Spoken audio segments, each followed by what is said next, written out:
tadi Kak Elia bilang, jadi kalau memang bapaknya Yesus ini yang lebih tahu, kenapa bukan bapaknya Ishak yang disembah, kenapa Yesusnya? Apakah keberatan kalian ketika Yesus tidak mengetahui hari kiamat? Itukah keberatan kalian bahwa Yesus tidak tahu hari kiamat? Itukah keberatan kalian sehingga kalian tidak mengakui sebagai Tuhan? Itu keberatan kalian. Apakah kalian tidak membaca di dalam Matius 24 ayat 30? Ayat 37 sampai dengan 44. Yesus di situ mengatakan nasihat supaya berjaga-jaga. Bahwa pada saat kedatangan Anak Manusia, ia akan datang. Ya, ia akan datang bersama dengan kemuliaan Bapaknya yang di sorga bersama malaikat yang berbaris-baris dalam naungan awan. Matius 24 ayat 30. Ya. Matius 24 ayat 31, dan ia akan menyuruh keluar malaikat-malaikatnya dengan meniup sangkakala yang dahsyat bunyinya, dan mereka akan mengumpulkan orang-orang pilihannya. Yesus loh mengatakan itu, Matius 24 ayat 30 sampai 31. Pada hari kiamat nanti, hari akhir. Kita nggak kenal hari kiamat sebenarnya, tapi saya pakai frasa perbendaharaan bahasa yang kamu punya. Hari kiamat, yaumul akhir, yaumul qiyamah. Yesus mengatakan anak manusia itu merujuk kepada Yesus, bahwa aku akan datang dalam naungan awan bersama malaikat yang membaris-baris. Kak, saya terpaksa deh. Pada akhirnya saya terpaksa menggunakan komparasi Islam ini, bukan menghujat, Kak. Ketika di dalam surah Al-Fajr ayat 22 dikatakan wajah Arab buka wal malaku soffan soffa, yang artinya dan datanglah Tuhanmu sedang malaikat berbaris-baris. Di ayat yang sebelumnya, ini karena banyak yang protes nih, katanya Joseph suka ngutip-ngutip ayat. Padahal saya selalu baca ayat sebelum dan berikutnya. Di ayat yang sebelumnya, Al-Fajr ayat 21 itu berbicara tentang hari kiamat. Kalla iza dukkatil ardu dakkan dakka. Jangan berbuat demikian apabila bumi digoncangkan berturut-turut. Maka ayat berikutnya yang tadi saya bacakan wajah rabbuka wal malaku soffan soffa, dan datang Tuhanmu sedang malaikat berbaris-baris. Ini sama.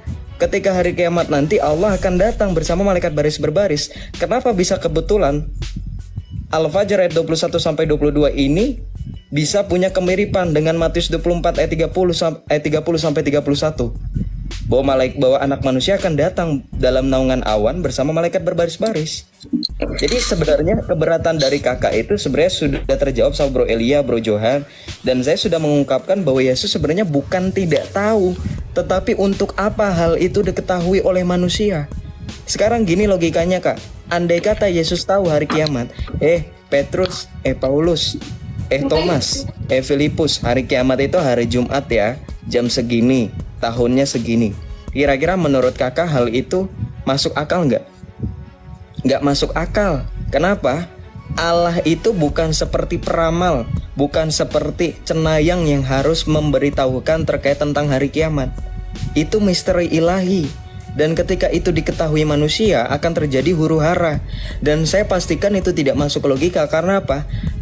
Di belahan dunia itu punya perbedaan waktu.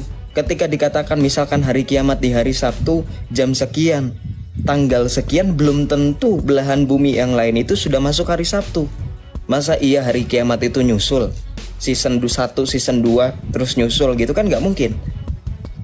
Itu makanya saya bilang terkait tentang hari kiamat ini sudah sering dipertanyakan sebenarnya. Dan ini tidak bisa dipakai sebagai alasan kalian tidak mengakui Yesus sebagai Tuhan. Karena ada banyak alasan lainnya yang bisa membuktikan Yesus adalah Tuhan. Bagaimana mungkin Tuhan tidak tahu hari kiamat? Yesus saja tahu kok. Dia mengatakan sebelum Abraham ada, aku sudah ada. Jadi itu sudah jelas ya Kak Romlah. Matius 24 ayat 30 sampai 31, Matius 16 ayat 27, Yesus itu memberitahukan kedatangan yang kedua kalinya. Dan itu berkaitan dengan hari akhir. Kalau Yesus tidak tahu maka kontradiktif dong. Jadi di situ maksudnya Yesus itu dilihat dari tradisi Yahudi gitu. Jadi kita harus lihatnya dari in his Jewish context, seperti apa yang Bro Elia dan Bro Johan beritahu. Begini. Kalau kamu bagaimana? Begini, maaf banget. Kalau Yesus tahu kapan hari kiamat ya. Untuk menjawab pertanyaan anak majikan saya ini, kan saya ditanya nih, jadi besok-besok saya bisa jawab pertanyaannya gitu. Menurut isi Alkitab, bisa berikan sedikit tanda-tandanya gitu ya Kak? Maaf banget Kak, maaf. Bro Elia, silakanlah. Aku tadi sudah bilang loh itu tanda-tanda yang seperti apa yang kamu menginginkan. Matius 24 ayat 30 sampai 31 udah. Matius 16 ayat 27 udah. Silakan Bro Elia. Tanda-tanda tentang kedatangan hari kiamat. Yang pertama, banyaknya nabi palsu. Jadi Yesus berkata di dalam Matius 7 ayat 21, bukan setiap orang yang berseru-seru kepadaku Tuhan, Tuhan akan masuk dalam kerajaan surga, melainkan dia yang melakukan kehendak Bapakku yang di surga. Artinya akan banyak pengajaran-pengajaran yang sesat, akan banyak yang mengaku dari Tuhan, akan banyak yang mengaku ini pengajaran dari Tuhan, dari Allah yang benar, tetapi kehidupan mereka atau nilai kehidupan mereka itu tidak sesuai dengan firman Tuhan yang ada dalam Alkitab, gitu ya. Jadi pertanda kiamat pertanda akhir zaman di mana Kristus itu akan segera datang, itu yang pertama Matius 7 itu tandanya ya, bahwa banyaknya dan datangnya nabi-nabi palsu. Nah, ada pernyataan saya dalam dalam komentar video saya tentang nabi palsu, itu digoreng sama pihak yang tidak bertanggung jawab. Mereka berpikir itu merujuk kepada nabi tertentu. Sedangkan di dalam Alkitab kami yang kudus, ya, nabi palsu itu banyak. Ya, disebut nabi palsu karena itu tadi Matius 7, bukan setiap orang yang berseru kepadaku Tuhan, Tuhan, bukan setiap orang yang mengaku saya dari Tuhan, bukan setiap yang mengaku saya dari Allah, tetapi perbuatan atau moralnya itu bejat. Itu adalah nabi palsu menurut Matius 7. Tapi inilah netizen. Perkataan saya yang begitu pun di komentar saya itu digoreng, dituju, seakan-akan menggiring kepada satu tokoh. Mereka berusaha untuk menjatuhkan saya karena mereka sudah kehabisan cara. Bagaimana caranya menggoreng si Elia ini? Tidak bisa dengan argumentasi, tetapi ingin dijatuhkan dengan cara yang lain. Begitu takutnya Anda dengan anak usia 19 tahun seperti saya. Ya, jadi pertanda akhir zaman itu tadi nabi palsu itu. Dia akan ngomong saya dari Tuhan, saya membawa ajaran yang sehat, saya membawa ajaran, tetapi dia tidak berbuah, maka dia bukanlah dari Tuhan.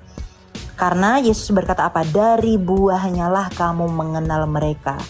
Karena tidak mungkin orang yang datang dari Allah itu tidak berbuah baik. Jadi itu tanda yang pertama. Kemudian tanda-tanda yang mengikuti kemudian itu adalah pertanda dan gejala alam. Akan ada gunung meletus, kemudian bencana-bencana yang tidak terkendali, itu akan menjadi tandanya juga. Kemudian juga ada tanda-tanda lain, misalnya kedurhakaan mulai banyak, nilai moral manusia sudah semakin merosot.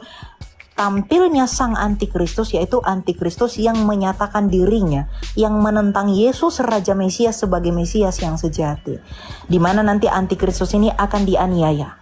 Penganiayaan orang Kristen juga menjadi tanda kedatangan Yesus yang kedua kali. Kenapa? Karena di dalam kitab Wahyu dikatakan penganiayaan itu akan terjadi dan waktunya itu dipersingkat karena orang-orang pilihan. Jadi yang pertama, kemunculan nabi-nabi palsu yang mengaku dari Tuhan tetapi nilai moralnya rusak, mengaku saya ini pendeta, mengaku dapat penglihatan, mengaku dapat ini, mengaku dapat itu, tapi mereka tidak memiliki buah dalam hidupnya, itu nabi palsu. Ya. Kemudian yang kedua adalah gejala-gejala alam yang seperti yang saya ungkapkan tadi.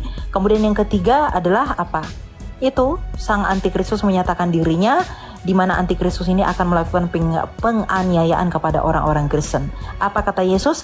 Jikalau engkau sudah melihat tanda-tanda yang demikian, maka waspadalah dan berjaga-jagalah, karena Kristus akan segera datang seperti kilat yang menyambar dari timur. Karena hal itu merupakan sesuatu yang harus digenapi di dalam nubuatan ilahi. Begitu kira-kira. Seperti itulah Yesus Raja kami itu akan datang menyatakan dirinya. Ya, demikian Romlah. Thank you.